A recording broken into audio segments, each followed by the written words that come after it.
un poco alrededor de los temas que Sim, veníamos vamos conversando então en la ver primera os temas parte, que estamos falando na como primeira cuál era el parte, futuro que se le espera a la filantropía que comunitaria filantropia comunitária en nuestra región, em nossa cómo podemos região, seguir como profundizando podemos esto, cómo dar seguir esos pasos en las aprofundando organizaciones para que vayan para que involucrando la possam filantropía comunitaria dentro de envolver sus procesos. a filantropia ¿Qué comunitária sugerencias como o qué uma aporte les prática. podrías dar a las Que organizaciones tipo que de apenas están sugestões acercando al podem ser concepto de dadas filantropía àqueles que estão comunitaria a su começando práctica? com a filantropia comunitária Uhum, voluntária? perfeito. Vou voltar para o português, pessoal, que é mais, mais confortável para mim. Mas eu acho que tem duas mensagens principais que ficaram para mim do painel, que eu acho que a gente poderia conversar para responder essa pergunta.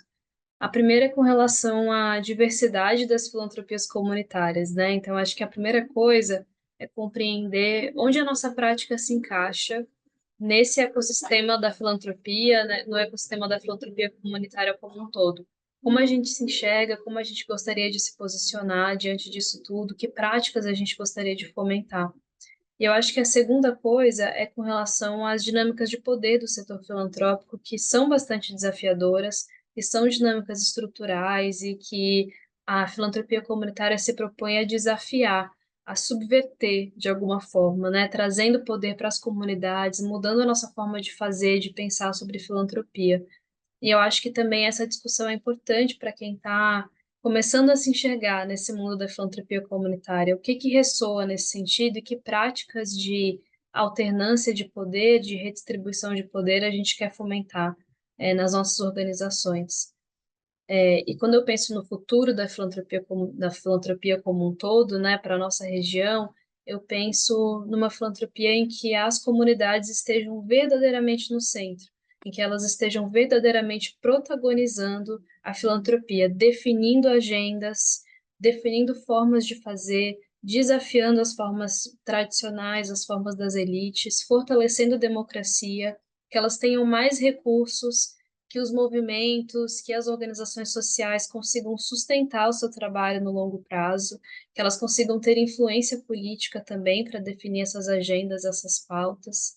E para chegar lá, a gente precisa se organizar, a gente precisa entender a importância do nosso trabalho, a gente precisa se unir, né, e colaborar, para usar o nome da nossa rede também, a gente precisa colaborar para fazer essa incidência no ecossistema filantrópico, e assim trazer mais recursos, mais autonomia, mais influência para as comunidades, para os territórios. E eu queria ouvir de vocês também, se isso ressoa para vocês, se isso faz sentido para vocês, que desafios e esperanças vocês têm, né, quando a gente pensa no futuro da filantropia. Queria muito escutar o grupo, quem estiver aqui.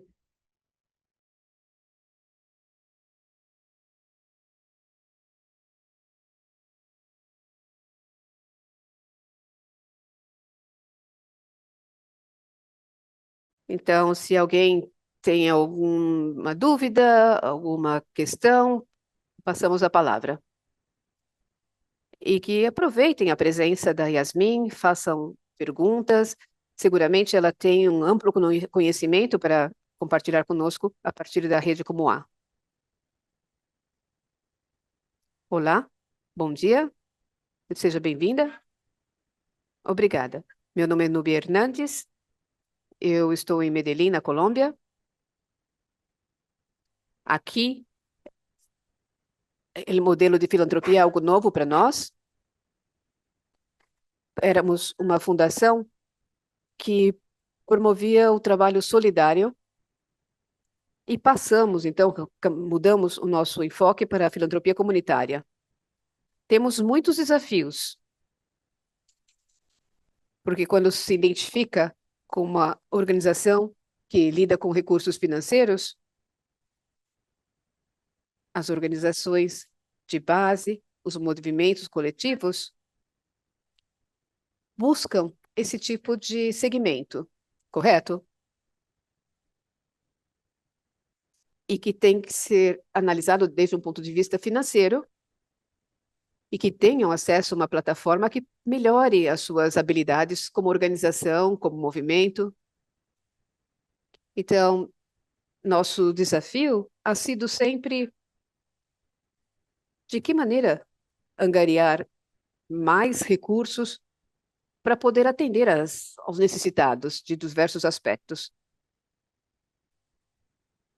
Então, esse seria um dos principais fatores limitantes que encaramos como organização. E esse seria, de uma maneira geral, o panorama que enfrentamos. Então, eu pergunto, como podemos desenvolver estratégias inovadoras? Porque há sempre esse inconveniente, esse incômodo.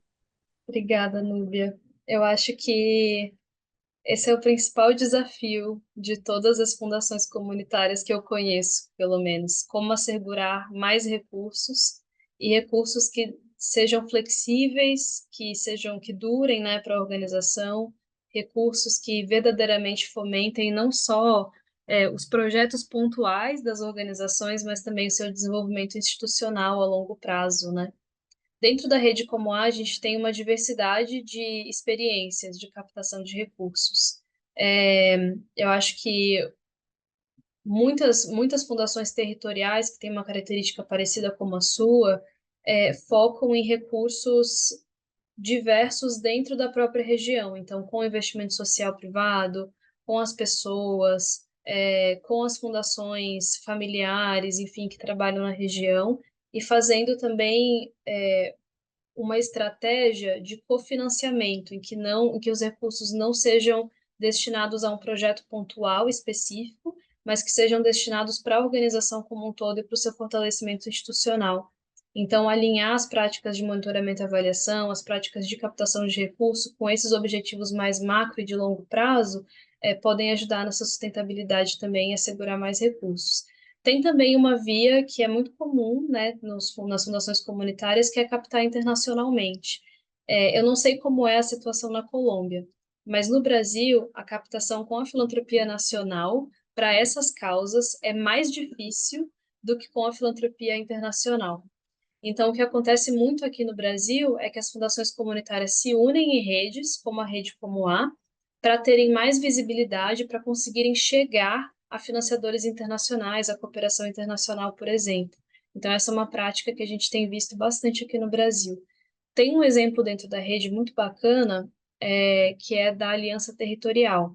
A Aliança Territorial é uma aliança de 7 fundos comunitários territoriais dentro da rede Como A, que tem organizado a sua incidência no ecossistema filantrópico de forma conjunta, para captar recursos conjuntamente e distribuir para os diferentes territórios em que eles trabalham. Porque tem uma outra característica importante, né? Que o financiamento internacional normalmente é maior em quantidade do que o financiamento nacional. E se é maior em quantidade, eles pedem orçamentos maiores, eles pedem objetivos, né, quantitativos também maiores, que às vezes a gente não tem capacidade de atender uma fundação comunitária que está começando. Mas se unindo em rede, fazendo trabalhos colaborativos, a gente consegue captar essas quantias e consegue também ter estrutura para fazer a prestação de contas e tudo mais. Então, essa também é uma experiência que tem sido bastante fomentada aqui no Brasil.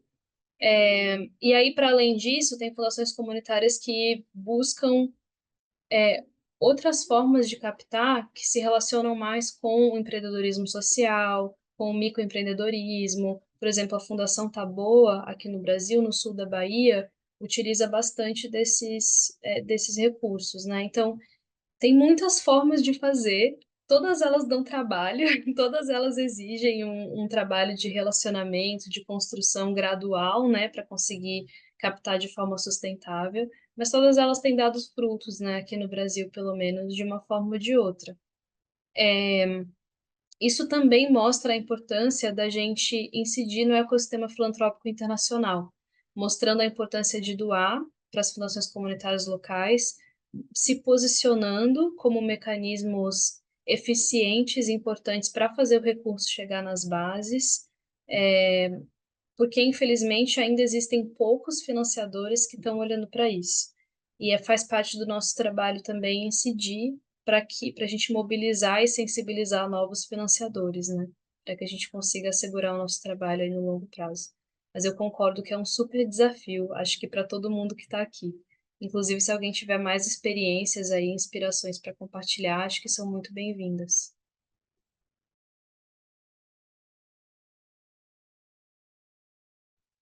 Muchas gracias.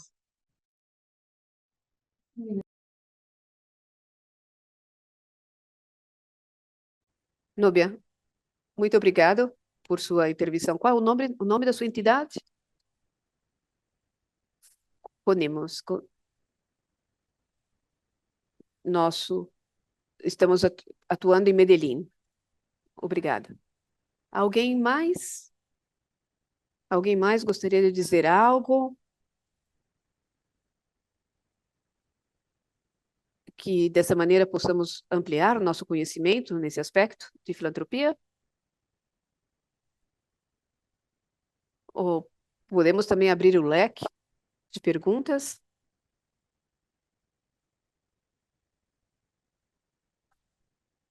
Então, o que diz? Uma organização que não tem muita consciência de filantropia, que conselhos poderiam dar nesse sentido? Para quem nunca teve contato, nunca se enxergou nesse campo, eu acho que a melhor coisa a fazer é aprender, é escutar, é estar nos espaços em que essas discussões acontecem, como o espaço que a gente está hoje. Mas eu acho que é ter uma escuta muito ativa, um coração aberto, uma mente aberta, para, como o Guilherme estava falando também, desaprender e aprender formas de fazer, né?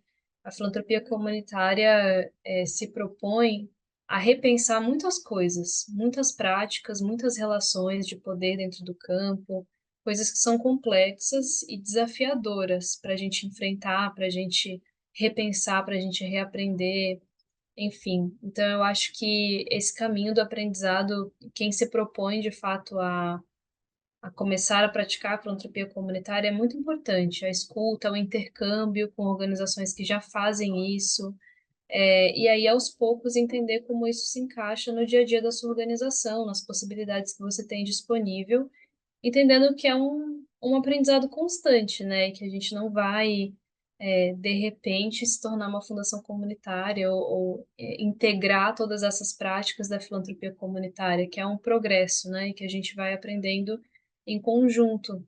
Então, acho que ter essa paciência e essa disposição também para o aprendizado é bem importante.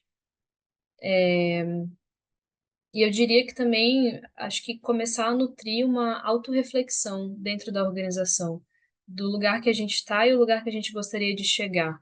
Ter essa autorreflexão crítica mesmo sobre como a gente enxerga o nosso trabalho, como a gente se posiciona e o que a gente gostaria que fosse diferente a partir do aprendizado que a gente está tendo. Acho que ter essas conversas é muito importante. Pode parecer uma coisa muito simples, né? Mas são essas reflexões e é esse aprendizado que vai nos ajudar a sustentar e a aprofundar o que a gente pensa e como a gente faz filantropia comunitária também. Então, eu acho que o caminho é mais ou menos por aí. Infelizmente, não tem uma fórmula que eu possa dizer, olha, etapa um, etapa 2, etapa 3. Eu acho que o caminho vai de cada organização, né? Mas ter essa disposição para aprendizado, para autorreflexão é bastante importante.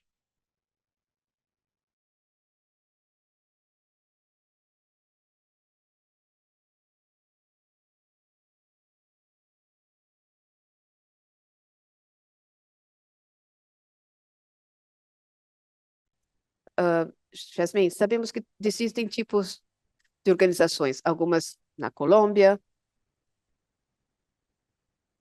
e queremos entender de que maneira a Rede Como A interculou suas atividades, identificou novas oportunidades, novas maneiras de ser. Claro, não existe apenas uma única solução. E de que maneira podemos entender melhor que talvez implementar isso em nosso próprio território?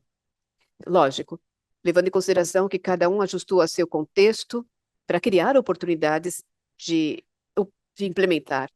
Então, queríamos conhecer outras formas de aplicar criar fundos. Olá, é um prazer escutar essas intervenções, escutá-las.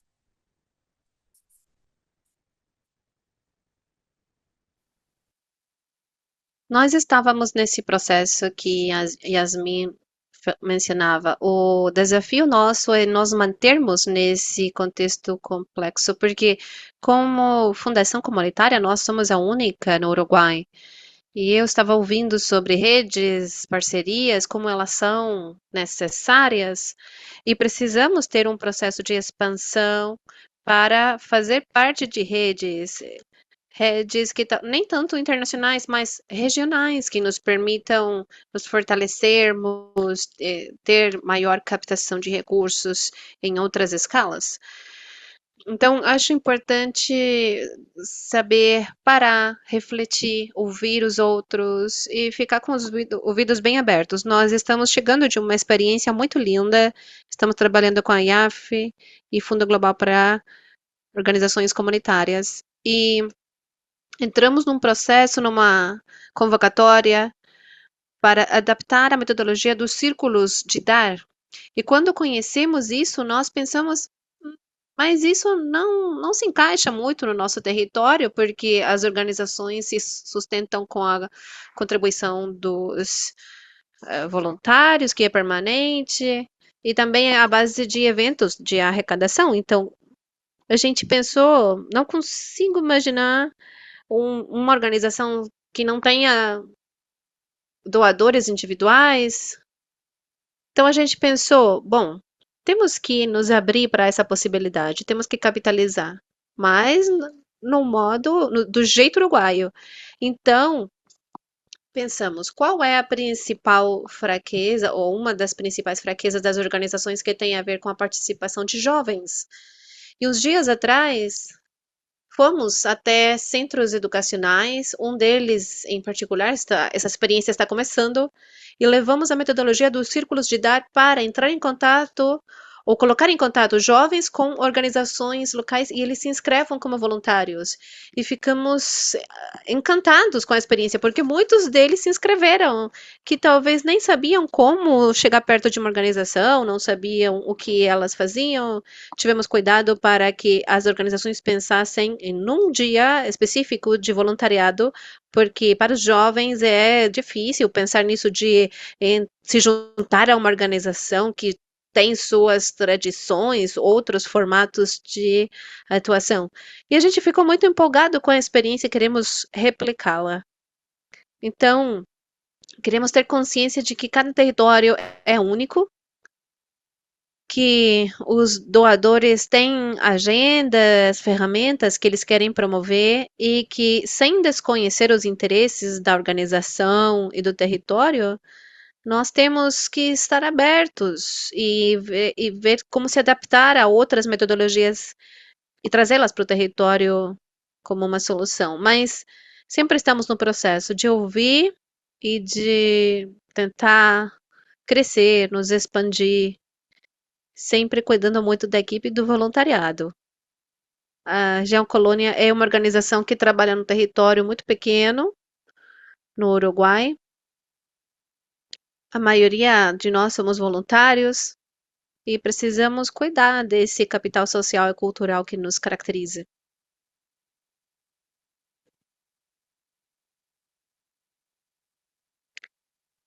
Eu me identifico muito com o que você está falando e como essas ferramentas e oportunidades, essas maneiras de nos relacionarmos de maneira diferente, nos ajudam a exercer a sustentabilidade nas organizações, abre novas oportunidades nos nossos contextos. Então, essa oportunidade de ter um capital social, de voluntariado, as pessoas vão ter mais conhecimento, elas colocam à disposição suas habilidades e competências para as iniciativas, isso é muito positivo, muito boa a sua reflexão. Yasmin, você tem algo para trocar com a região Colômbia? Me identifico muito com a experiência do Fundo Colônia, a dificuldade enfim, de encontrar aliados, né, redes, tudo isso que ela trouxe, eu acho que é muito importante. E acho que por isso a importância também de espaços como esse, para a gente pensar América Latina, para a gente conseguir se unir, né, um pouco mais também. Gente, eu realmente preciso sair, porque eu tenho uma outra reunião que começou há 5 minutos e eu já pedi um tempinho a mais. Mas agradeço muito, muitas gracias a todas e todes e todos. Fue una conversación muy interesante, muy rica y espero que tenemos otros espacios como ese. Muchas gracias por colaborar y seguimos en contacto.